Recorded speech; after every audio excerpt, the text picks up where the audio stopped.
afraid. I don't know where I'm going in life. I have this constant feeling of not finding my place in my life and in this society, and it haunts me a bit when I think about it. With so much work and distraction, I have little time to think about myself, my ambitions, my dreams, and my emotions. So I'm afraid of getting stuck in a vicious circle of consciousness and not knowing or even forgetting what I would really like from my life. These paintings I paint are an analogy of my thoughts and represent the clearing of my mind from the path of my life. In life, as in painting, not everything happens at once. There are steps to be taken to arrive at a result. More and more I realize that my life is sacred, that I only have one, and that I must try to do as many things as possible. Solve these little touches or accidents in our lives that shape our experiences, as Descartes says.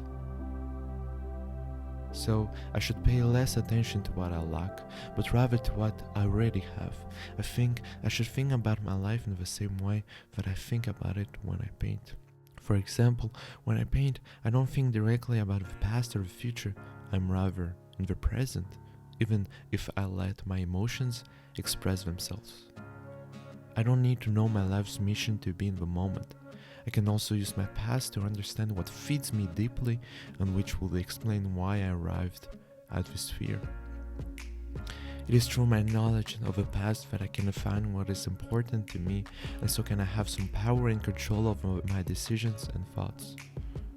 Then I would have joy, just like when I finish a painting. In that moment, it is an inner joy that takes control of my body, and it would be wrong to say that it will disappear with time because this joy remains attached to the spirit of my painting. That is why every time I look at my paintings, a smile appears on my face. My fear of not finding my way back to life I want is due to the unawareness of what I already have. Because it's by taking into account the past that we can forge a future. It is by desiring the non-missing that I would bring a balance between what I desire and what I really need. Often when I desire something a lot, it is because of a certain influence. It is as if I desire the lack of my entourage. But I'm the only one who can direct the path of my life, and I have to have confidence in myself, and step by step I will reach a point where it will take shape by itself in front of me, offering me a lot of possibilities, but also great risks. And in these serious cases, I will always have my emergency umbrella, that of thinking of Mr. Gordon and Mrs. Brigitte's courses.